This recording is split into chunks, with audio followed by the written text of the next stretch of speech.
Hello gamers! I hope you're all doing great as always. The lack of Wii U game gaps in 2015 is very welcoming and is in fact a goal for Nintendo moving forward. We'll probably see that goal in its prime with their next console, but it's great to have a taste of it now. You know, Nintendo has always been my first go-to platform every generation thanks to the quality of Nintendo games. Nintendo is home to the most recognized characters and IPs of all time, and there is a reason why those classics are simply never getting old. It's because they keep their IPs fresh by incorporating something new with each installment. They also focus on a much more fantasy approach with their art style and gameplay, which I find makes their games that much better. The infamous go from point A to point B doing the same repetitive task does not apply with Nintendo. I'm generally very impressed with the level design in their games. Now all this to say that in 2015, it not only looks like we're getting the quality from Nintendo, but the quantity and variety as well. From Nintendo alone, I count 8 games that are scheduled to release this year on Wii U.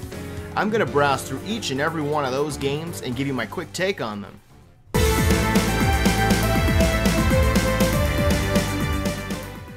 Alright, let's start with the only game I'll mention that already came out this year, Kirby and the Rainbow Curse.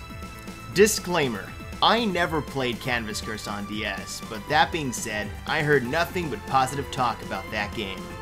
Now how could I skip on its sequel? It's on Wii U for starters, and I would lie if I said the charm of the game didn't get to me. Now I won't pretend like I never played it. I did, and boy, it's a lot of fun. There is always something different to do from a level by level basis. I'm never getting bored.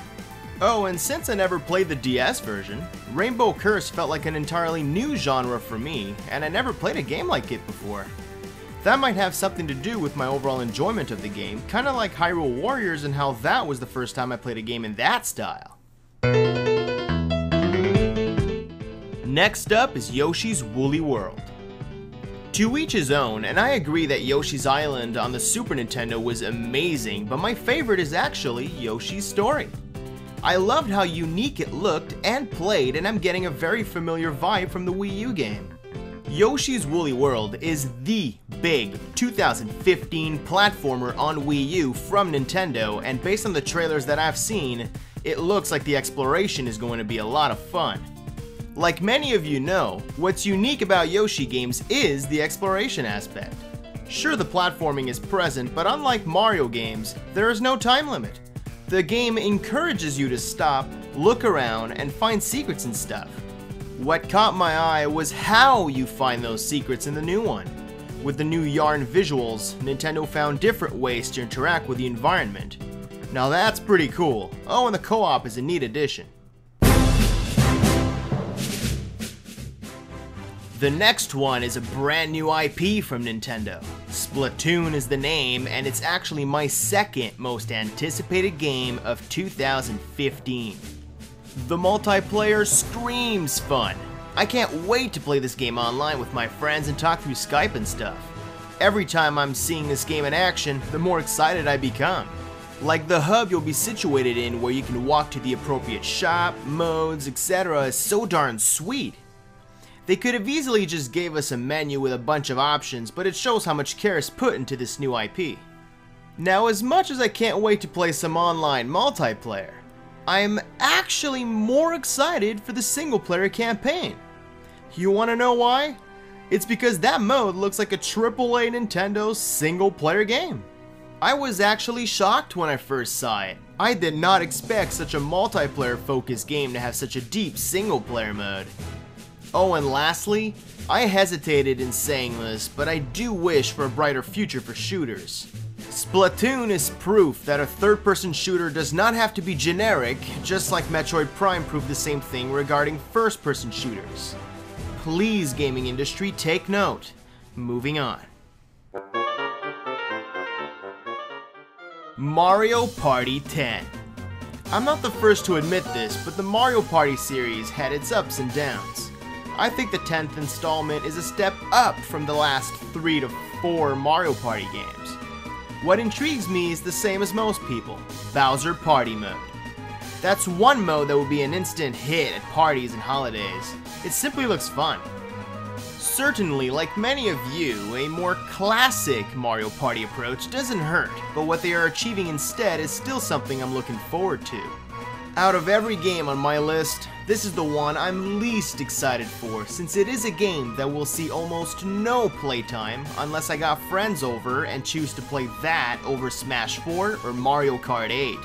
Still, I am looking forward to it and strongly disagree with people who say that a third of the game is useless if you don't have Amiibo. I mean, technically speaking, they're right, but I feel like based on what Nintendo showed of that game, it's a complete Mario Party experience plus Amiibo Party, as opposed to making me feel like they are simply locking content.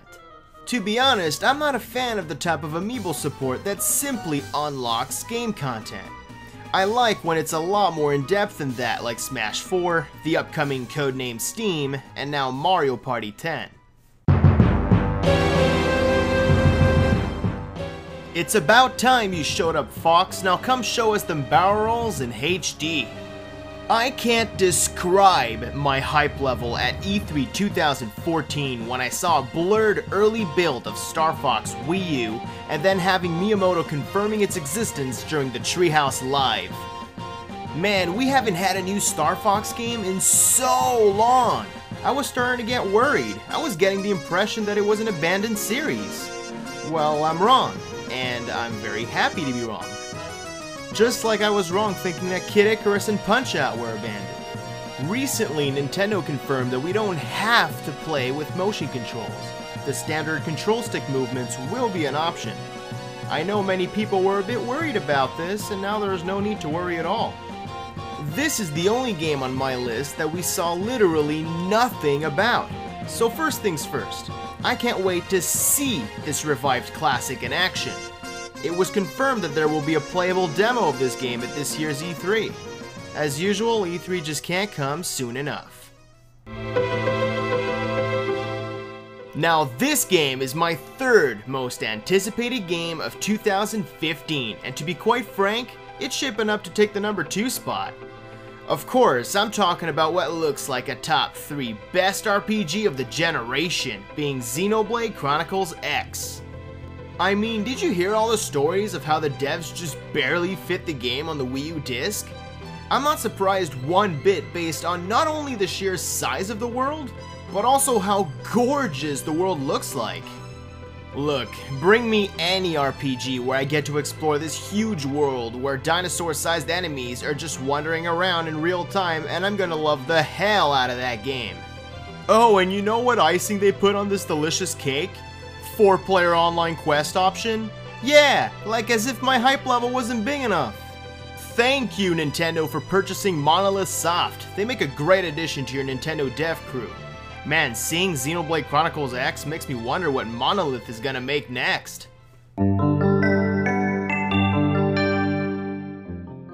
Okay, now the following game has been something Nintendo fans demanded for generations. The ability to create your own Mario levels. Mario Maker looks to do just that, and with many styles too. By that, I mean you get to choose whether you want to use the visuals and mechanics from the original Super Mario Bros., Super Mario Bros. 3, Super Mario World, and even new Super Mario Bros. U. I don't believe this was official yet, but we might be able to link our levels together and create our very own Mario worlds. How cool is that? Imagine if this game featured a music creation tool too. Okay, maybe that sounds a little much, but with a strong throwback to Mario Paint, I don't think it's entirely out of the question. This also makes me very curious on the future of 2D Mario games. Don't get me wrong, I loved New Super Mario Bros. U, but that is perhaps the one series from Nintendo that actually plays it safe. All 4 New Super Mario Bros. Games play very much alike. Nintendo can't continue that trend now that we're able to create our own Mario levels now, can they? Nintendo is very creative regarding 3D Mario games. Maybe the same will be said for the 2D games after Mario Maker comes out. Regardless, I can finally create my own Mario levels without any sort of hack. I'm looking forward to what other people pull off in terms of difficult level design. I have a feeling I'll get pretty mad running through some of those levels, but oh well, it is part of the enjoyment. Of course, everyone saw this game coming, and yes, the new Zelda game for Wii U is my #1 most anticipated game of 2015. Zelda games have been all over the place in terms of exploration. Sure, some games involve you traveling Hyrule and other locations with Epona, but others have you navigate the open sea and even explore the sky. Zelda Wii U looks like it's going to have one huge world. I'm curious on how the size compares to Xenoblade Chronicles X. And for me, it's not just the sheer size of the game that I'm impressed with, but how I'm visualizing the gameplay of Zelda in that huge world. Especially how Nintendo confirmed that we'll constantly have something to do in that open world, so it won't be one big empty world where you travel for long periods of time in boredom. At least that's what I think. Nintendo mentioned how along with the main story, they plan on incorporating a wide variety of side quests in this one, where if you turn on the game and can only play for about 10 minutes because you got somewhere to go, then you can, and you'll feel like you accomplished something during that period of time. What I'm most excited for are the new temples and dungeons. Zelda games set the example when it comes to unique level design, so I'm looking forward to that, along with what new items I'll be using. Of course, exploring the new world of Hyrule just sounds like so much fun. Oh, and did I mention how much the graphics rock in this one? That's very interesting, because for what many call an underpowered console, the Wii U has some of the best looking games of the generation, and that trend seems to continue in 2015. Well, there you have it.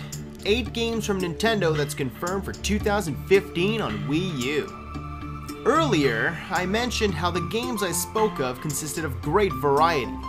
Notice how most games are not shooters. Or in Nintendo's case, notice how most games are not platformers. I guess Kirby and the Rainbow Curse is a platformer, but it doesn't feel like any platformer I ever played, unless you're playing multiplayer. Yoshi's Woolly World is the platformer. Splatoon nicely fits the third-person shooter spot. Mario Party 10 is, well, a party game. The new Star Fox brings in the on-rails aspect and is a unique space shooter. Xenoblade Chronicles X is an RPG, or more specifically, a Japanese RPG. Mario Maker is like a creation tool.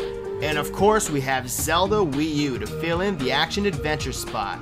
Hell, that's excluding what surprise announcement we might get for this year. Also, Nintendo is publishing some second-party titles like Devil's Third. It might be too early to say, but it could very well be the Bayonetta 2 of this year.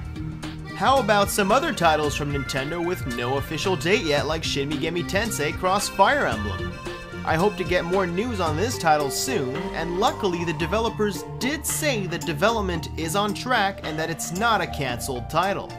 Pokken Tournament is another game I'd love to see on Wii U.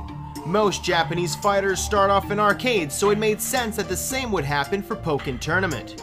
Still though, have you seen the controller for that game and the talk of online play? Yeah, I'm certain a Wii U version is on the way with most likely some exclusive goodies.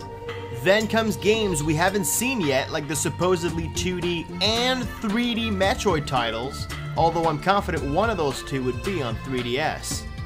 Oh, and I remember reading a while back regarding a leaked posting on some website concerning a Paper Mario game for Wii U, but I think this should be considered as a rumor for now. Paper Mario: The Thousand Year Door is actually my favorite RPG game of all time, so I'm so down for a new installment in that style.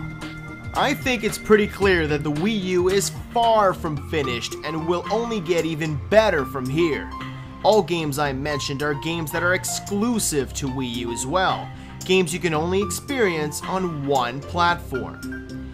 At the end of the day, it's quality over quantity, but in 2015, looks like we're also getting some of that quantity. Thanks for checking this vid out, and as always, take care you Nintendo fans and all-around gamers. Enjoy gaming. Guard out.